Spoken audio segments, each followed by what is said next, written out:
লোনের টাকাটা না পরিশোধ করতে পেরে কি করে দেখুন ভিডিও। মজা আছে কিন্তু ডেড বডির মতো শুয়ে পড়ো কেন কোতন? বাবা আমার জন্য যে ব্যাংক থেকে 5 লাখ টাকা লোন করেছিল সেটা ওরা নিতে আসছে।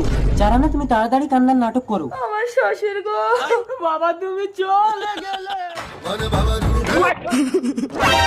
কি হয়েছে আপনার বাবার? আমার বাবা মারা গেছে। ও সেট, মরার আগে উনি যদি এই ফর্মটাতে একটা সই করে যেত তাহলে ওনার 5 লাখ টাকাটা পুরো ছাড় হয়ে যেত। এখন যা হচ্ছে পুরো টাকাটা আপনাকেই শোধ দিতে হবে। না আমি মরিনি, দিন সই করে দিচ্ছি। এই তো আপনি মরেনি, দিন 5 লাখ টাকা দেন।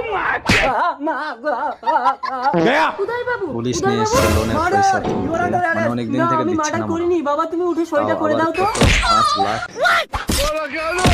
দিন সই করে দিচ্ছি। ম্যাডাম এবার আপনাদের 5 লাখ টাকা সত্য। কিন্তু আপনার বাবা তো মরেনি। ওটা বাবা না, ওটা আমার বাবার আত্মা ছিল। আত্মা ভূত।